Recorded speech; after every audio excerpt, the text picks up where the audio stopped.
राष्ट्रवादी काँग्रेस पार्टीचे प्रांताध्यक्ष खासदार सुनील तटकरेजी, मंत्रिमंडळातील माझे सहकारी धनंजय मुंडेजी, रुपाली चाकणकर ताई, विक्रम काळेजी, अमरसिंह पंडितजी, जनार्दन तुपेजी, कल्याण आखाडेजी, वसीम बुराणजी, सूरज चव्हाणजी, अशोकरावजी ढग, संध्या सोनवणे, जयसिंह सोळंकेजी, राजेश्वर चव्हाण, योगेश क्षीरसागर डॉक्टर, सारिकाताई क्षीरसागर, राजकिशोर मोदी, रवींद्र तौर, राजेंद्र अण्णा राऊत, रेखाताई फड, प्रज्ञाताई खोसरे, शरद चव्हाण, अजिंक्य अणेराव, सुशांत पवार, बबनराव गवते, अमेर जेतपूरवाला, माझ्या बीड शहरातनं, बीडच्या ग्रामीण भागातनं, पंचक्रोशीतून आलेले सगळे माझे बांधव, सगळ्या माझ्या मायमाऊली, माझ्या भगिनी, माझ्या मुली,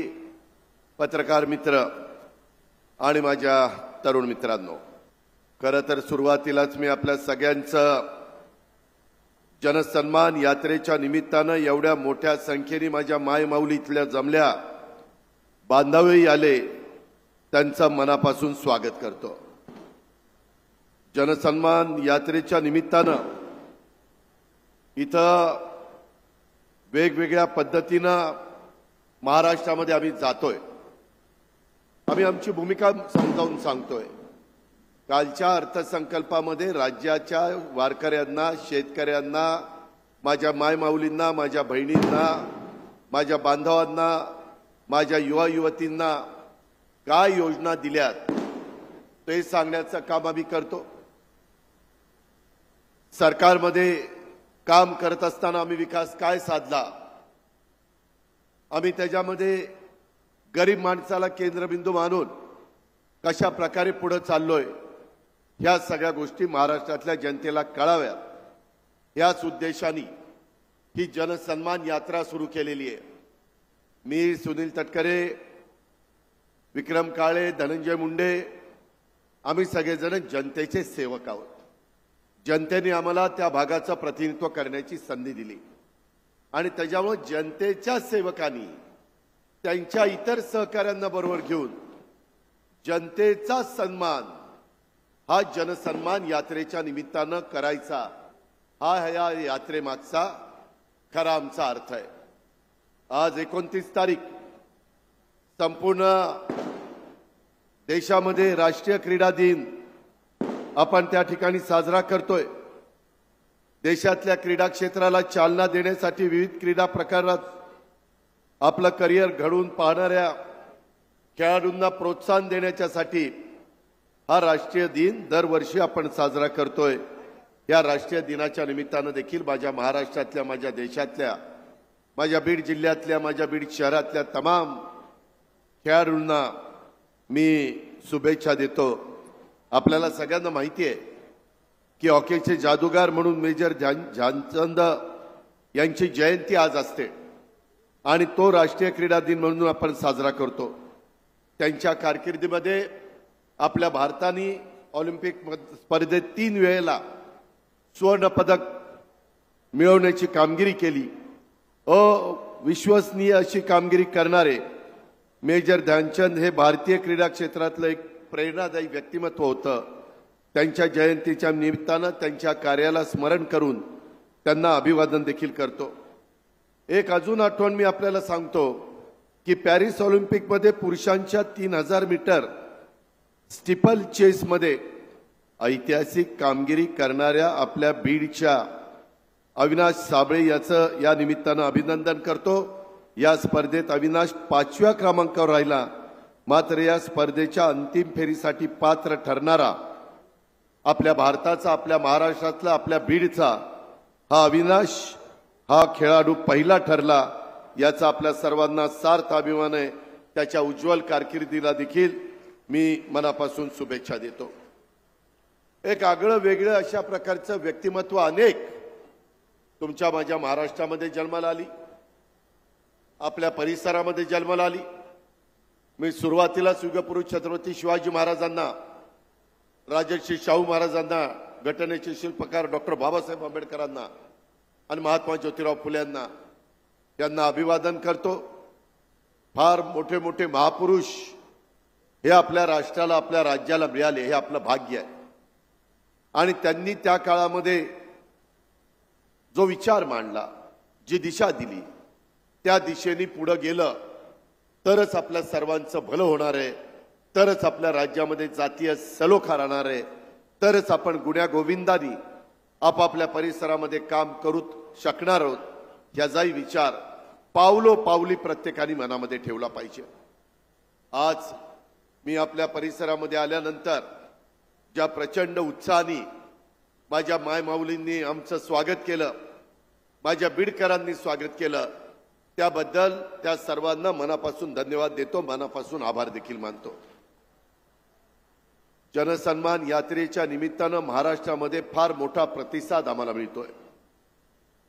सगळेजण आमचे विचार ऐकायला देखील येत आहेत। काही वेगवेगळ्या घटना राज्यामध्ये घडतायत, माझ्या भाषणामध्ये मी त्याचा उल्लेख करीनच।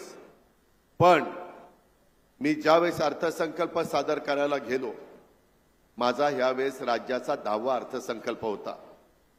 मला मुख्यमंत्री, उपमुख्यमंत्री, आमचा धनंजय संजय बनसोडे अनेक सहकारी सांगत होते की काहीतरी एक असा अर्थसंकल्प सादर करा की जनतेला पण त्या अर्थसंकल्पाबद्दल एक आपुलकी, जिव्हाळा, प्रेम निर्माण झालं पाहिजे। मी मागे 9 वर्षाचा अनुभव होता। मी विचार केला की माझी माय माऊली कष्टाने स्वतःचा संसार सांभाळते, कुठं माझी माय माऊली खुरपणीला जाते, कुठं झोपडपट्टीमध्ये अतिशय तिथं खराब अवस्थेमध्ये जीवन जगण्याचा प्रयत्न करते। काही जण काचा गोळा करतात, काही महिला माझ्या कचरा गोळा करतात, काही धुणं भांडी करतात, काही मोलमजुरी करतात, काही झाडू पोतना करतात, काहींच्या घरामध्ये जाऊन जेवण तयार करतात। पडेल ते काम करण्याची तयारी माझ्या मायमाऊलीची असते। परंतु त्या मायमाऊलीचा विचार आम्ही त्यांना मान दिला, सन्मान दिला, प्रतिष्ठा दिली, सत्तेमध्ये सहभागी करून घेतलं। 4थं महिला धोरण आमच्या महिला बाल विकासच्या मंत्री आदिती तटकरे यांनी त्या ठिकाणी महाराष्ट्राला दिलं। पण त्याच्याही पुढे जाऊन आमच्या महिलांना मी गेले 30-35 वर्ष महाराष्ट्रात फिरत असताना बघतो की त्यांना काहीतरी घ्यावंसं वाटत असतं स्वतः करता, पण घेण्याची मनस्थिती असली तरी स्वतःच्या मनाला मुरड घालून ते मुलाबाळांच्या करता, आपल्या प्रपंचाच्या करता, आपल्या पतिदेवाकरता ते सगळं करत असतात। आणि त्यामुळं त्यांनाही जन्माला आल्यानंतर काही ना काही अधिकार असला पाहिजे। आम्ही खूप विचार केला, शेवटी आम्ही 2.5 लाखाच्या आतमध्ये उत्पन्न असणाऱ्या महिला आपल्या महाराष्ट्रामध्ये किती निघतील? चर्चा केल्यानंतर 2.5 कोटी निघतील असं आमच्या पुढे आलं। 21 ते 65 वयोगटातल्या, आणि त्यांचे फॉर्म भरून गेले, अडचणी आल्या, कधी इंग्रजी फॉर्म, कधी मराठी फॉर्म, कधी ऑनलाईन मध्ये फॉर्म स्वीकारले जात नव्हते, त्रास झाला। एवढा मोठा कार्यक्रम राबवायचा हे काही येड्यागाबाळ्याचं काम नव्हतं।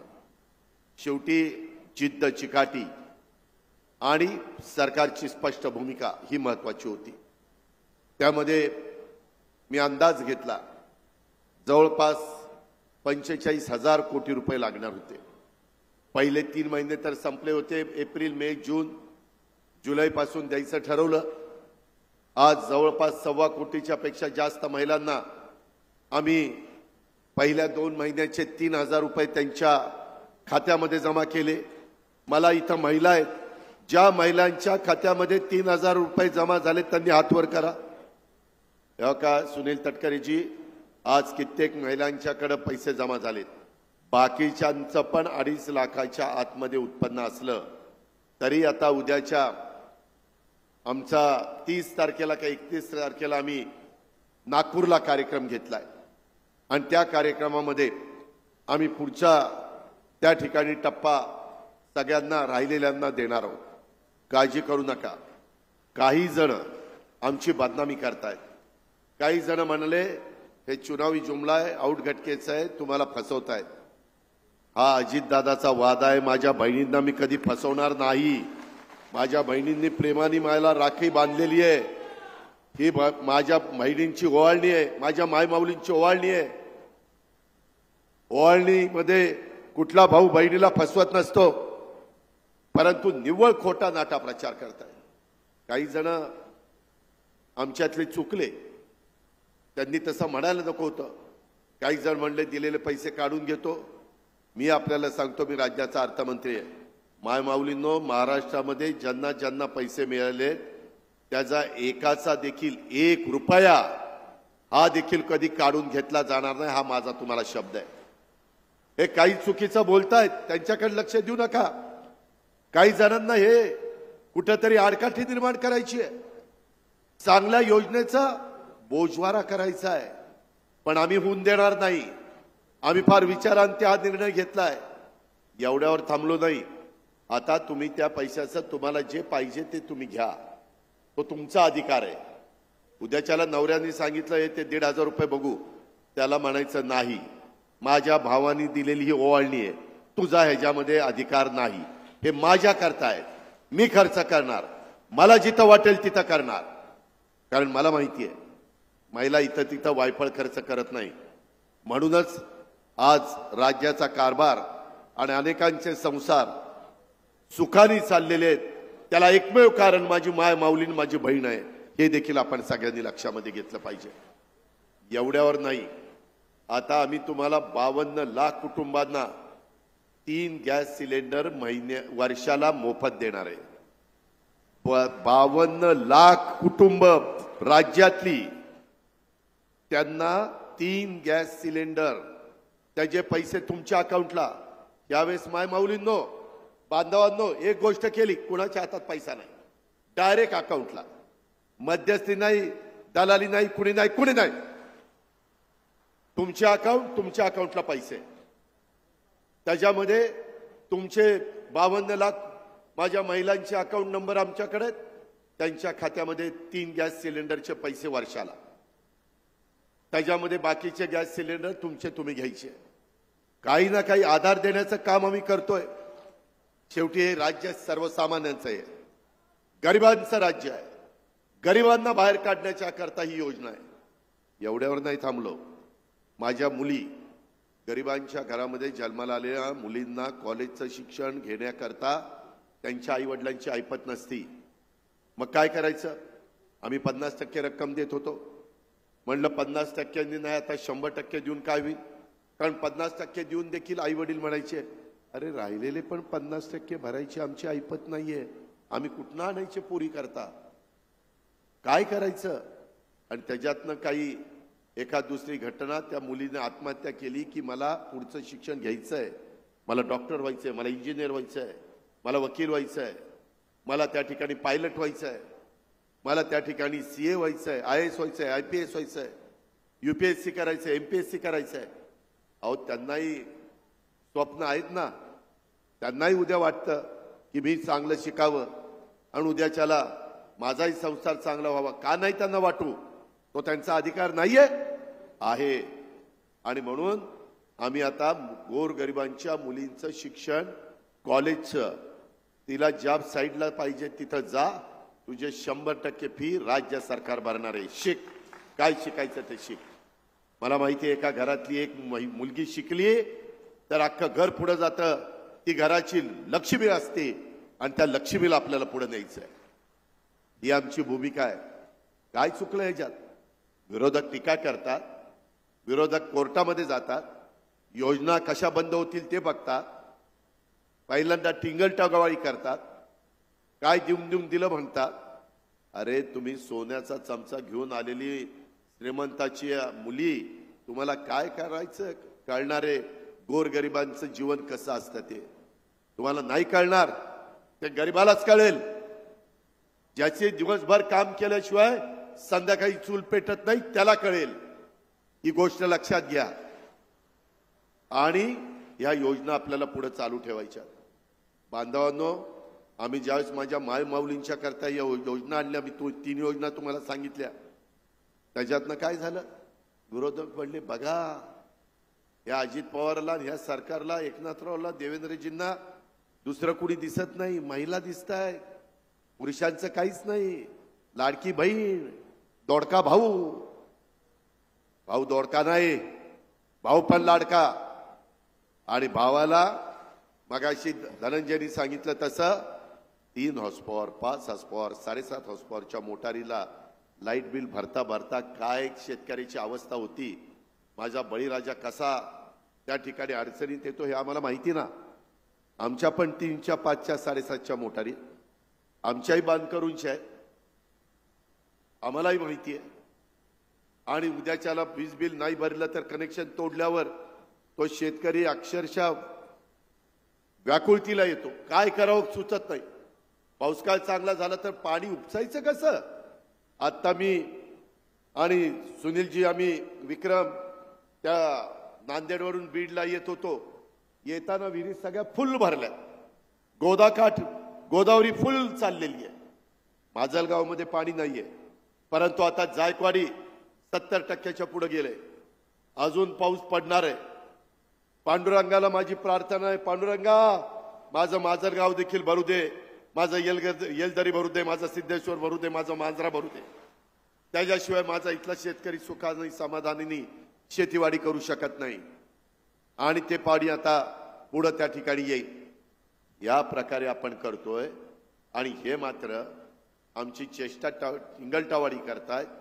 माग काँग्रेसने पण मला आठवतंय, तटकरे साहेब तुम्हाला आठवत असेल 2003च्या निवडणुकीमध्ये असंच सुशील कुमार शिंदे काँग्रेसचे मुख्यमंत्री होते.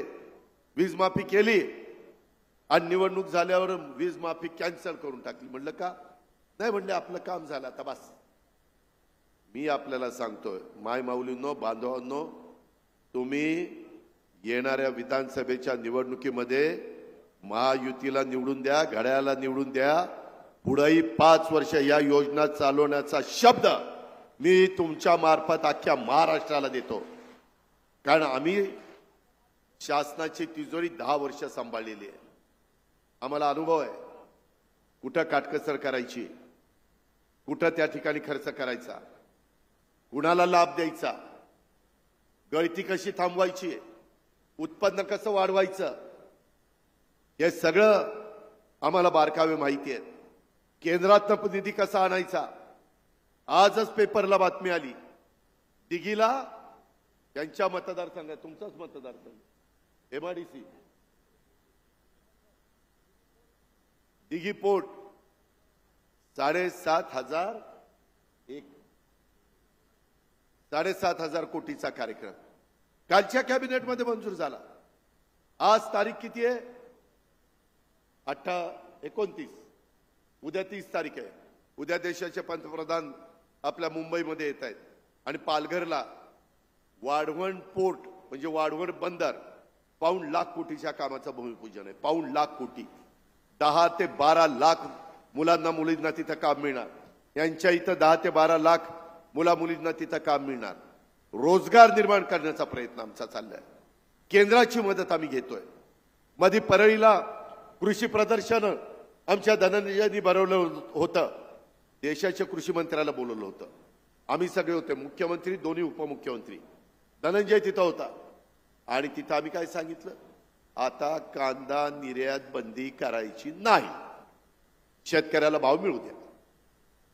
माझ्या सोयाबीनला, कापसाला आता 5,000 रुपये हेक्टरला दिले, पण आम्ही त्यांना सांगितलं भाव याच्यापेक्षा वाढला पाहिजे, माझ्या शेतकऱ्याला परवडलं पाहिजे.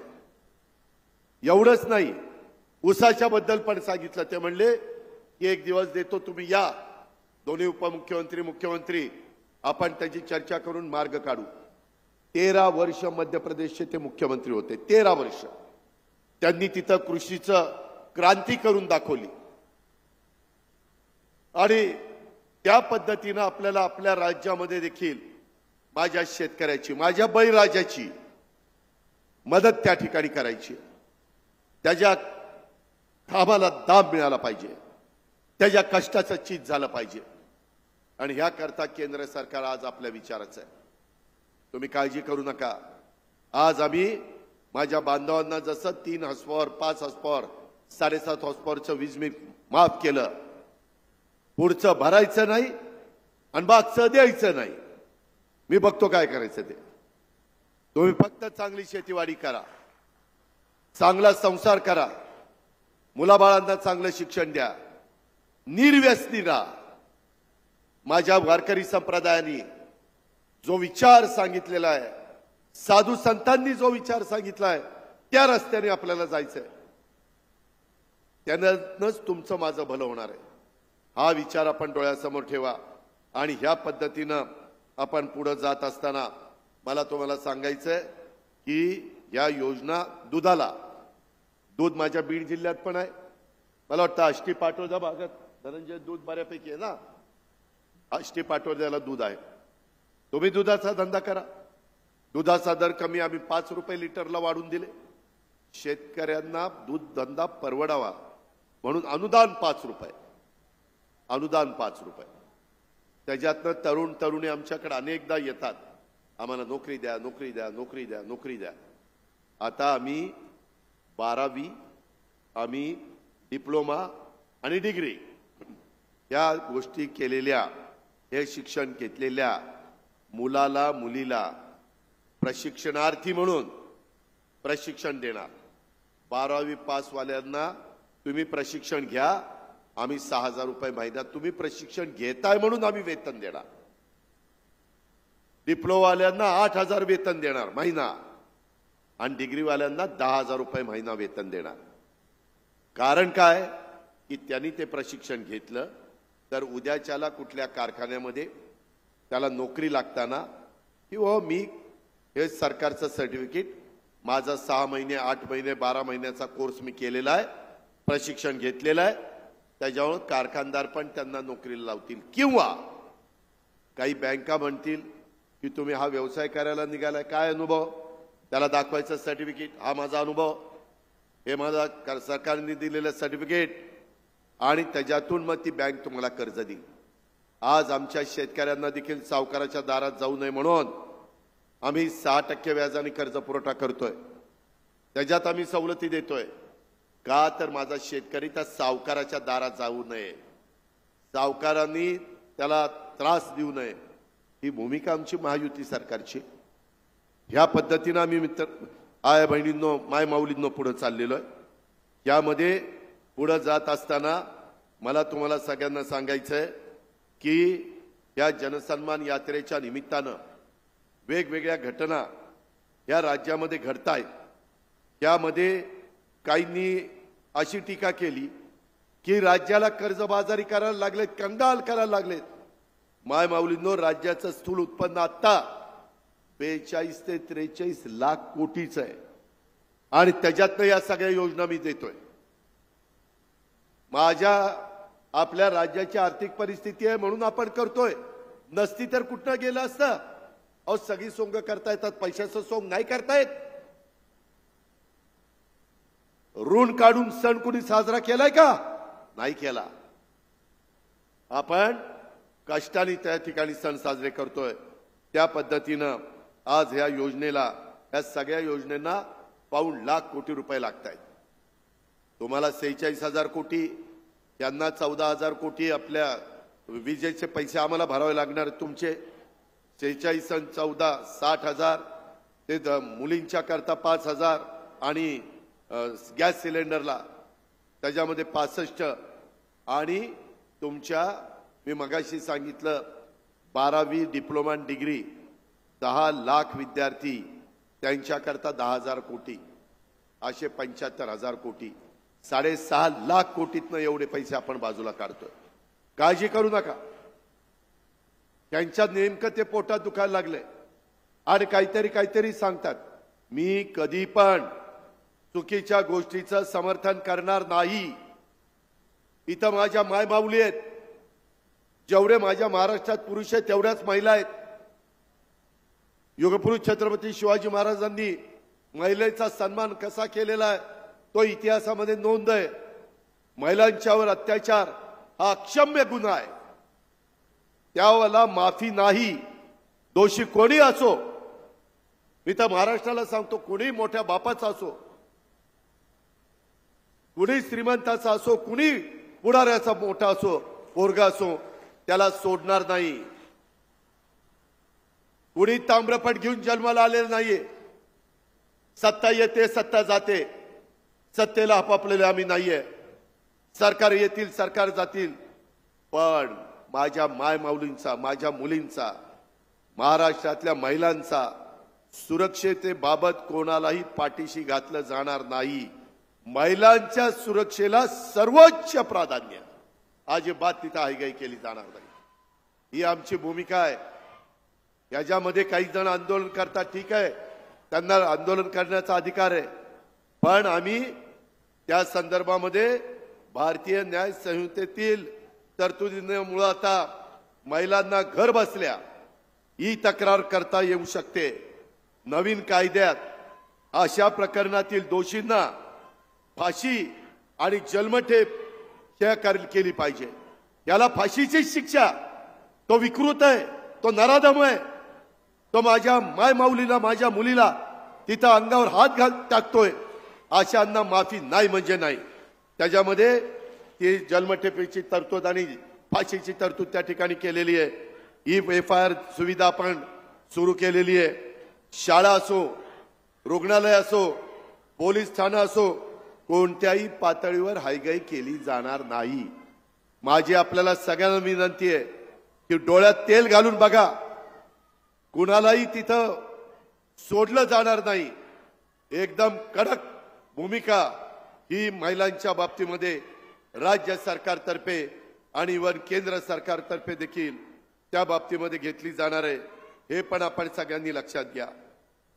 माय माऊलींनो, बांधवांनो, आपले युगपुरुष छत्रपती शिवाजी महाराज, आज देखील आपण शिवाजी महाराजांचा फोटो बघितला, पुतळा बघितला, नतमस्तक होतो.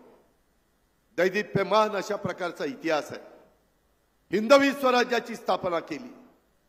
सगळ्या 18 पगड जाती 12 बलुतेदारांना घेऊन केली. भेदभाव केला नाही. त्यांच्या पुतळ्याच्या बाबतीमध्ये जी घटना घडली, काही जण म्हणतात हे अमक्याने काम केलं, नेव्हीने केलं, कोण म्हणते PWD केलं, कुणीही काम करू देत. चूक ती चूकच आहे. त्याला अजिबात माफी नाही. ते कोणी दोषी असेल, तो अधिकारी असेल, तो कुणी असो, त्याला माफी नाही. त्याचा संपूर्ण तपास करून त्या संदर्भात दोषीवर अशी कडक कारवाई केली जाईल की पुढं 10 पिढ्या नाही, सगळ्यांना देखील लक्षात राहिलं पाहिजे. महापुरुषांच्या पुतळ्याच्या बाबतीमध्ये जर काही चूक केली तर महाराष्ट्र त्याला माफ करत नाही. हा इतिहास आपल्याला त्याच्यातून निर्माण करायचा आहे. झालं हे अतिशय चुकीचं आहे. अतिशय म्हणजे मनाला वेदना देणार आहे. कुणाच्याच बाबतीमध्ये, कुणाच्याही सरकारच्या काळात ते होऊ नये या मताचा मी स्वतः आहे. आणि त्याच्याबद्दल मी कालच स्वतः राज्याच्या जनतेची माफी देखील मागितली. तुम्ही पाहिलं असेल. मला दुसरं एक तुम्हाला सांगायचं आहे. कालच्या लोकसभेच्या निवडणुकीच्या निमित्तानं तो तुमचा अधिकार होता, परंतु संविधान बदलणार असं आमच्या मागासवर्गीयांच्या मध्ये एक प्रचार केला गेला. आम्ही सांगत होतो, नाही रे बाबा, संविधान आपलं जगातलं सर्वोच्च संविधान आहे. आपण ते कुणी त्याला हात लावू शकत नाही. पण विरोधकांनी त्याच्यामध्ये फेक नरेटिव्ह सेट केला आणि त्याच्यातून संविधान बदलणार, आरक्षण जाणार, अमुक होणार, अब की बार 400 पार असं काहीतरी माझ्या मागासवर्गीय समाजाने मनात घेतलं, आदिवासी समाजाने मनात घेतलं. त्याचा फटका आम्हाला बसला. परंतु आम्ही पुन्हा तुम्हाला सांगतो, ते खोटं होतं, ते चुकीचं होतं. लोकांना फसवलं गेलं, दिशाभूल केली गेली. आता देखील आपण सावध व्हा. आम्ही खोटं बोलणार नाही. आम्ही स्पष्ट बोलणारे लोक आहोत. आम्ही शब्दाचे पक्के आहोत. कधी कधी आम्ही बोलल्यानंतर थोडासा लोकांना तो शब्द लागतो, पण आमची भूमिका स्वच्छ असते, आमचं मन स्वच्छ असतं. आणि म्हणून मी आपल्याला सगळ्यांना सांगेन, मी माझ्या मागासवर्गीय समाजाच्या करता मागा पण सरकारमध्ये बार्टी आणलं. माझा मातंग समाज माझ्याकडे आला. इतरांकडे गेला, महायुतीच्या इतर घटकांच्याकडे गेला. म्हणले आमच्या त्या बार्टीचा आम्हाला उपयोग होत नाही, आमच्याकरता वेगळं काहीतरी काढा. त्यांच्याकरता मग आपण आरटी आणलं. मातंग समाजाला आरटी आणलं की नाही? सुरू केलं, आरटी आणलं. बार्टी माझ्या नवबौद्ध आणि इतर समाजातल्या घटकातल्यांना आरटी माझ्या मातंग समाजाला, मराठा समाजांच्या करता सारथी आणलं, ओबीसी समाजाच्या करता महाज्योती आणलं, आदिवासी समाजाच्या करता टार्टी आणलं. माझा अल्पसंख्याक समाज म्हणत होता, अरे आम्ही पण भारतीय आहोत ना, आम्ही महाराष्ट्रात राहतो ना, आम्ही बीडमध्ये राहतो, बीड शहरात राहतो, वॉर्डात राहतो, आमचं काय? त्यांच्याकरता आम्ही प्रयत्न केला आणि मार्टी आणलं. आणलं की नाही विचारा. मार्टी आणलं. शेवटी सगळ्यांना घेऊन जायचंय, बरोबर, भेदभाव करायचा नाही, सगळ्या गरिबांना न्याय द्यायचा आहे, जातीभेद करायचा नाही, जातीचा, पातीचा, नात्याचा, गोत्याचा विचार नाही करायचा. ही शिवशाहू फुले आंबेडकरांची शिकवण आहे, ती विसरायची नाही. आणि ह्या पद्धतीने आम्ही आता पुढे चाललेलो आहे.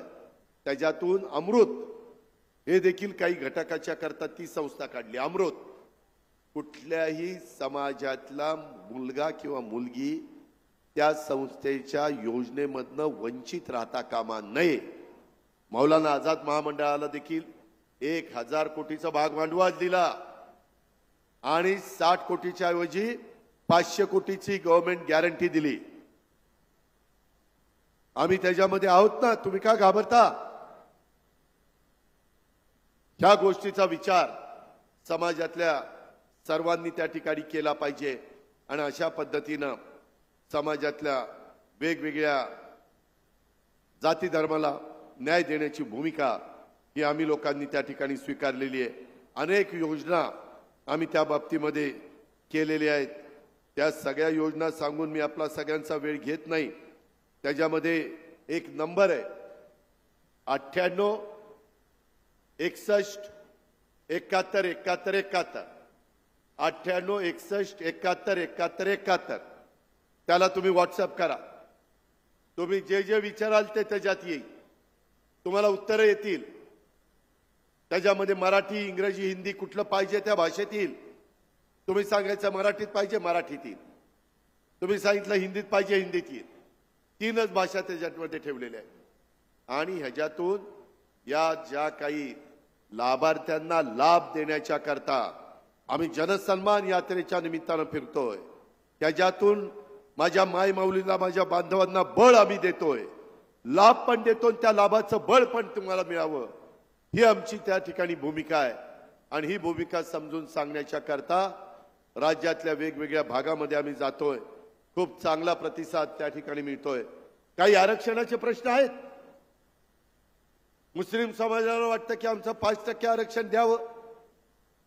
मराठा समाजाला 10% आरक्षण दिलंय, परंतु त्याच्यातला काही घटक म्हणतोय आम्हाला असं आरक्षण नको, आम्हाला वेगळ्या पद्धतीनं आरक्षण पाहिजे. वेगवेगळ्या इतर पण समाजाच्या आरक्षणाच्या मागण्या आहेत, तो त्यांचा अधिकार आहे. शेवटी आपण सगळ्यांचं ऐकून घेऊन, सगळ्यांना विश्वासामध्ये घेऊन, बहुमताचा आदर करून पुढे त्याच्यामध्ये जात असतो. ही महाराष्ट्राची परंपरा आहे, ही महाराष्ट्राची आजपर्यंत कामाची पद्धत आहे. सभागृहामध्ये देखील धनंजयला, विक्रमला विचारा, एक मताने ठराव पास केले, विधान परिषदेत असो, विधानसभेत असो, आरक्षणाच्या बाबतीमध्ये कुणाचाच कुणाला विरोध असण्याचं कारण नाही. याही गोष्टीची नोंद आपण सगळ्यांनी या निमित्तानं घ्यावी. आम्ही यावेळेस राज्य सरकारकडनं पोलीस पाटलाचं मानधन वाढवलं, कोतवालांचं वाढवलं, आशा सेविकांचं वाढवलं, गट प्रवर्तकांचं वाढवलं, अंगणवाडी सेविकांचं वाढवलं. अशा वेगवेगळ्या अजून काहींचं राहिलंय. माय माऊलींनो, ह्याची मला जाणीव आहे. आम्ही टप्प्याटप्प्याने पुढे चाललोय. काळजी करू नका, हे तुमचं सरकार आहे, हे सर्वसामान्यांचं सरकार आहे. आणि ह्या पद्धतीनं आपण पुढची वाटचाल करतोय. ही गोष्ट देखील आजच्या जनसन्मान यात्रेच्या निमित्तानं आपण विसरता कामा नये. आज अतिशय चांगल्या पद्धतीनं आमच्या डॉक्टर योगेश क्षीरसागर असतील किंवा बाकीचे सगळे आमचे बीड शहरामध्ये काम करणारे राष्ट्रवादी काँग्रेस पक्षाचे जीवाभावाचे माझे सहकारी असतील, अनेकांनी आजची ही सभा अतिशय चांगली भर दुपारची वेळ असताना देखील चांगली करण्याचा प्रयत्न केला, त्याबद्दल त्यांना मी मनापासून धन्यवाद देतो। लोकनेते गोपीनाथ मुंडे ऊसतोड कामगार कल्याण मंडळ आम्ही त्या ठिकाणी स्थापन केलं। मुंडे साहेबांनी पण स्वतःच्या राजकीय कारकिर्दीमध्ये जीवाजीव असेपर्यंत गोरगरीब माणूस केंद्रबिंदू मानून त्यांनी काम केलं, हे कदापि महाराष्ट्र विसरू शकत नाही। मी त्यांना देखील अभिवादन करतो। ही पण गोष्ट आम्ही प्रभू वैजनाथाच्या सुधारित तीर्थक्षेत्र विकास आराखड्याला त्या ठिकाणी जवळपास 300 कोटी रुपये दिले, हे पण आपण विसरता कामा नये। अशा पद्धतीनं कितीतरी चांगल्या गोष्टी बीड जिल्ह्याच्या सर्वांगीण विकासाच्या करता, बीड जिल्ह्यातल्या 6 विधानसभा मतदारसंघाच्या भल्या करता आणि तिथल्या एकंदरीत आम्ही पैनगंगा वैनगंगा प्रकल्प देखील त्याला मान्यता दिली। आम्ही परवा नारपार प्रकल्पाला मान्यता दिली। मोठे मोठे प्रकल्पाचे केंद्राकडून आम्ही निधी आणतोय। मुख्यमंत्री आणि पंतप्रधान त्यांच्याशी संपर्क साधून कसं आपल्याला राज्याला भलं करता येईल अशा प्रकारचा आमचा सातत्याने प्रयत्न असतो। या गोष्टीची देखील आठवण आपण सर्व बीडकरांनी, बीड शहरवासियांनी ठेवली पाहिजे। उद्याच्या विधानसभेच्या निवडणुकीच्या निमित्तानं आणखीन काही येऊन खोटं नाटं सांगण्याचा प्रयत्न करतील, दिशाभूल करण्याचा प्रयत्न करतील। माय माऊलींनो, माझ्या बांधवांनो, या ज्या योजना दिलेल्या आहेत, या योजना पुढे आपल्याला कायमच्या चालू ठेवायच्यात। माझी लाडकी बहिणी योजना पुढे 5 वर्ष राहिली तर माझ्या एकेका बहिणीला 5 वर्षात 90,000 रुपये त्या ठिकाणी मिळणार आहेत। 90,000। तसंच माझ्या 44 लाख शेतकऱ्यांना 5, 7.5 आणि 3 या मोटारला पण फायदा होणार आहे तुम्हाला। आणि याच्यावर नाही, आता आमचा सगळ्यांचा प्रयत्न आहे, तसं आम्ही नियोजन केलंय। आता दिवसा आणि रात्री आठवड्यातनं निम्मा काळ वीज नाही, वर्षभरात माझ्या महाराष्ट्रातल्या शेतकऱ्यांना आम्ही सोलरचे 9,000 मेगावॅट वीज तयार करतोय आणि त्याच्यामध्ये टप्प्याटप्प्याने 6 महिने, 8 महिने, 10 महिने, 12 महिन्यामध्ये ते होईल। ते मिळाल्यानंतर सूर्य उगवला, तुमचं इलेक्ट्रिक पंप चालू, सूर्य मावळला, माझ्या बांधवाचा शेतकऱ्याचा बळीराजाचा पंप बंद, दिवसभर लाईट चालू, पाणी दारा, दार धरा, पिकाला पाणी द्या, भाजीपाल्याला पाणी द्या, फळांना पाणी द्या, फळबागांना तुम्हाला पाहिजे तसं करा। आता इथलं पुढं वर्षभराधी रात्री रानामध्ये जायचं भानगड नाही। सापाचं, विंचूचं, काट्याचं, काही ठिकाणी बिबटे झाले, बायको चिडती, कुठे गेला रात्री, दाऱ्यावर गेल्यावर पाणी भरायला, त्याच्यामुळे मग तिथं घरामध्ये वाद होतात। त्याच्यावर दिवस मावळल्यावर बायका मुलांच्या मध्ये आनंदात तुम्ही तुमचा गप्पा टप्पा मारा, भोजन करा आणि सुखाने संसार करा। ही भूमिका महायुतीच्या सरकारने स्वीकारलेली आहे आणि ते तुम्हाला समजून सांगण्याच्या करता जनसन्मान यात्रेच्या निमित्तानं आलोय। आजपर्यंत तुम्ही बघा, बाकीचे एकमेकाच्या बद्दल काय टीका टिप्पणी करतात, आरोप प्रत्यारोप करतात, ही महाराष्ट्राची संस्कृती नाहीये। स्वर्गीय यशवंतराव चव्हाण साहेबांनी सुसंस्कृत महाराष्ट्र घडवण्याचं काम केलंय। महाराष्ट्रामध्ये राजकारण कसं करायचं, समाजकारण कसं करायचं, विरोधकांची निंदा नालस्ती करायची नाही। मी माझ्या पहिल्या दिवसापासून जनयात्रेमध्ये आमच्या तटकरे साहेबांना विचारा, कुणाला विचारा, मी विरोधकांच्यावर टीकाच करत नाही। माझ्याकडं इतक्या चांगल्या चांगल्या योजना सांगण्याच्या करता आहे। आम्ही विकास कामं केलेली आहेत, करोडो रुपयाचा निधी मी डीपीडीसीच्या निमित्तानं आणि या जिल्ह्याच्या निमित्तानं पालकमंत्र्याला विचारात दिला का नाही, सगळ्या भागाला दिलाय, त्याचा उपयोग करून घ्या। त्यांनी काहीतरी अरे म्हणायचं, मी का रे म्हणायचं, त्यांनी काहीतरी वेडवाकडं स्टेटमेंट करायचं, मी वेडवाकडं, त्याच्यातनं काय माझ्या मायमाऊलीचे प्रश्न सुटणार आहेत, माझ्या शेतकरी बांधवांचे प्रश्न सुटणार आहेत, माझ्या तरुण तरुणींना रोजगार मिळणार आहे, काही होणार नाही। आणि म्हणून एक चांगला विचार घेऊन मी महायुतीच्या माध्यमातून राष्ट्रवादी काँग्रेस पक्षाचा एक कार्यकर्ता या नात्याने तुमच्या समोर आलेलो आहे। तुम्ही आम्हाला उद्याच्या विधानसभेच्या निवडणुकीच्या निमित्तानं आशीर्वाद द्या, तुम्ही आम्हाला भरभक्कम पाठिंबा द्या, तुम्ही आम्हाला सहकार्य करा। 30-35 वर्षाचं राजकारण समाजकारण तुम्ही आम्हा लोकांचं बघितलंय। आता इथून पुढच्या काळामध्ये देखील या राज्याला देशातलं विकासाच्या बाबतीतलं नंबर 1चं राज्य हे आम्हाला बनवायचं आहे। त्याकरता आपण सगळ्यांनी आम्हाला पाठिंबा द्यावा हीच आग्रहाची नम्रतेची कळकळीची विनंती करतो आणि आपल्या सगळ्यांची रजा घेतो। जय हिंद, जय महाराष्ट्र, जय राष्ट्रवादी। एबीपी माझा, उघडा डोळे बघा नीट।